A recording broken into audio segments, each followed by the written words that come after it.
নমস্কাৰ। মোৰ মৰমৰ অসমবাসী ৰাইজ, আপোনালোকলৈ মোৰ অনুৰোধ যে আমাৰ অসমৰ প্ৰতিজন ৰাইজে এই বাৰিষাৰ বতৰত কি অনুভৱ কৰিছে মই নাজানো, কিন্তু মই যিখিনি অনুভৱ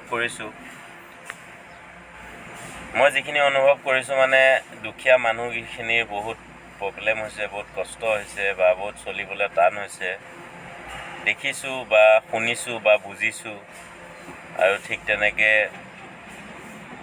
মানুহে মানুহক ইমান কৰোণা ছিজন গ'ল, কিবাকিবি গ'ল, বহুত টেনশ্যন গ'ল, কিন্তু কোনেও কাকো সহায় নকৰাকৈ থকা নাই, কৰি আহিছে আৰু কৰি যাওক আপোনালোকে।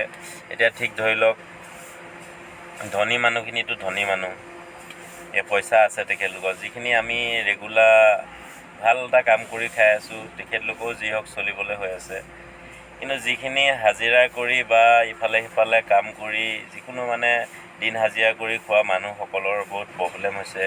বাৰিষা আহিলে দেখিলে বৰষুণ কেনেকৈ দিছে, চবফালে বানপানীয়ে আগুৰি ধৰিছে আৰু বানপানীয়ে আগুৰি ধৰাই মানুহৰ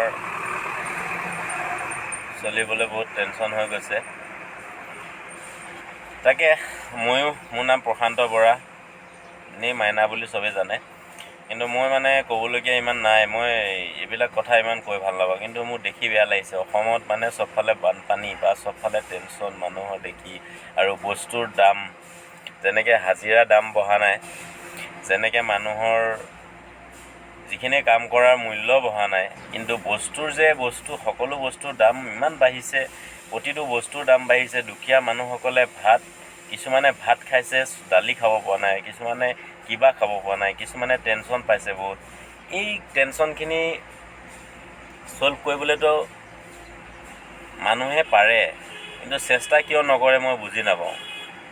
সকলো মানুহে যদি চেষ্টা কৰিলে সকলো মানে ছাকচেছফুল হয়, কিন্তু চেষ্টা কিয় নকৰে মই এই কথাটো বুজি নাপাওঁ।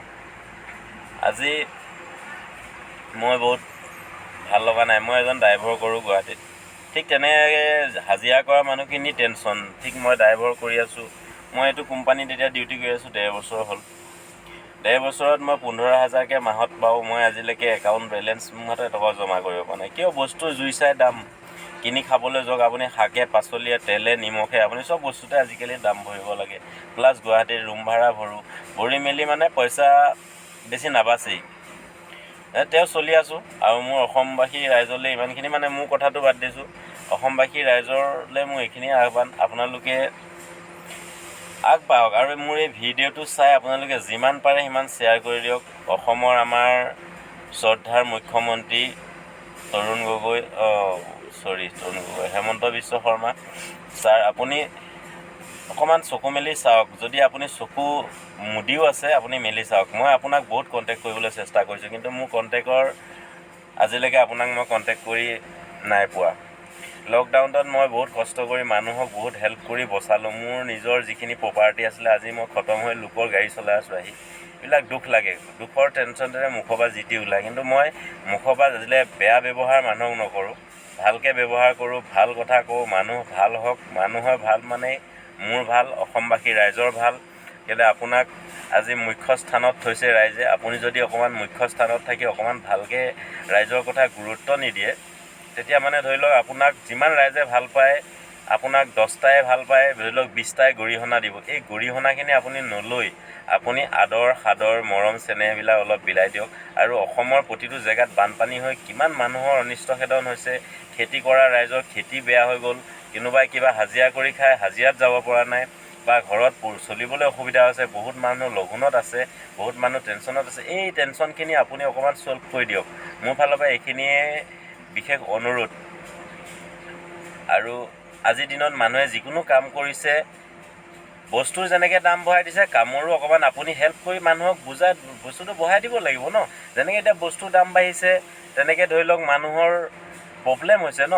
এতিয়া ধৰি লওক 300 টকা হাজিৰা পাইছে, হাজিৰা কৰা মানুহজনে ঘৰলৈ আহিছে, 1 লিটাৰ মিঠাতেল লৈছে, আধা লিটাৰ মিঠাতেল লৈছে 120 টকা। যিকোনো বস্তু এটা কিনিছে মানে ঘৰত গৈ 1 টকা জমা নাথাকে। আৰু ল'ৰা ছোৱালী পঢ়া শুনা, বহুত প্ৰব্লেম থাকে মানুহৰ, এই প্ৰব্লেমখিনি আপুনি অকণমান ছল্ভ কৰক। আৰু অসমবাসী ৰাইজসকলেও অকণমান মোৰ ভিডিঅ'টো যিমান পাৰে শ্বেয়াৰ কৰক। কেলৈ বেয়া লাগিছে মানে, এতিয়া বানপানী হৈ মানুহৰ জুৰুলা জুপুৰা হৈ থকা দিনত মানুহে যদি মানুহক অকণমান সহায় কৰিবলৈ নিবিচাৰে, মুখ্য স্থানত আমি আপোনাক থৈছোঁ, মুখ্য স্থানৰ পৰা যদি আপুনি কোনো এটা সহায় কৰিব নোৱাৰে মানুহক, কোনো এটা যদি প্ৰব্লেমত ছল্ভ কৰিব নোৱাৰে, কোনোবাৰ যদি কিবা এটা আপুনি হেল্প কৰিব নোৱাৰে, তেতিয়া বেয়া লাগে। ৰাইজে আপোনাক গৰিহণা দিয়াটো মই নিবিচাৰোঁ। আপুনি ভাল কৰক, ভাল হৈ পেলাই আপুনি মানুহখিনি অকণমান চেষ্টা কৰক। আৰু বস্তুৰ দামবিলাক ইমান বঢ়াইছে, প্ৰতিটো বস্তুৰ দাম বাঢ়ি গৈছে। পেট্ৰল ডিজেলখিনি বাদ দিছোঁ, সেইখিনি বাৰু গাড়ী গুৰা থকা মানুহে চলায়, কিন্তু যিখিনি মানে খাদ্য সামগ্ৰী বস্তু, এই খাদ্য সামগ্ৰীখিনি অকণমান আপোনালোকে কমাবলৈ চেষ্টা কৰি দিয়ক। আৰু মানুহৰ চেলাৰী বা মানুহৰ দৰমহা, মানুহৰ কিবাকিবি গুৰুত্বপূৰ্ণ ভাৱবিলাকত আপোনালোকে চকু দিয়ক। য'ত মানুহক যিমানখিনি প্ৰয়োজন, এজন ড্ৰাইভৰ মানুহ এতিয়া গাড়ী চলালে আজিকালি 15,000 টকাত একো নহয়, কিন্তু 15,000 টকাতকৈ ওপৰত মানুহে দিবলৈ চেষ্টা নকৰে বা নিদিয়ে। কিয় নিদিয়ে? আপোনালোকে কোনো নিয়ম বা ৰুলছ কোনো ফ'ল' কৰি নিদিয়ে, মানুহক কোনো এটা আগবঢ়াই যাবলৈ নিদিয়ে। আজি এতিয়া মই ডেৰ বছৰ গাড়ী চলালোঁ আহি এই লকডাউনৰ পৰা। লকডাউনত গোটেই মই বৰবাদ হৈ গ'লোঁ মানুহক সহায় কৰি জীৱনত মানুহ বচাওঁতে আজিলৈকে মই উন্নতি কৰি যাব পৰা নাই। কিন্তু মোৰ সেইখিনি বেয়া লগা নাই, মই আজিও কৰি খাই আছোঁ। কিন্তু কৰি খায়ো ইমান কষ্ট কৰি যদি টকা নাপাওঁ, 15,000 টকা পাওঁ, মানুহে যদি চলিবলৈ ইমানখিনি প্ৰব্লেম হয়, তেতিয়া অলপ বহুত ডাঙৰ প্ৰব্লেম হৈ গৈ থাকে। সেইখিনি মানে প্ৰব্লেমখিনি নোহোৱাকৈ আপুনি কিবা এটা আপোনালোকে হেল্প কৰক। আৰু অসমৰ সকলো ৰাইজক মই কৈছোঁ, খুৰা খুৰী, দাদা বন্ধু, ককা আইতা, যিমান ভাইটি ভণ্টি, সকলোৱে কৈছোঁ যে আপোনালোকে মোৰ ভিডিঅ'টো শ্বেয়াৰ কৰি দিয়ক। শ্বেয়াৰ ইমানেই কৰি দিয়ক যেন অসমত গোটেই বিয়পি যায় আৰু অসমৰ ৰাইজে বুজি পাওক যে মানুহে মানুহক ধনী দুখীয়া বা ককাই ভাই ইষ্টবন্ধু চব মিলিজুলি খোৱাটো ব্যৱস্থা কৰক। অসমীয়া ৰাইজে নহয়, অসমৰ সকলোখিনি খিলঞ্জীয়া ৰাইজে এটা কৰক। মোৰ ইমানখিনিয়ে বক্তব্য মই ক'লোঁ। জয় আই অসম, থেংক ইউ।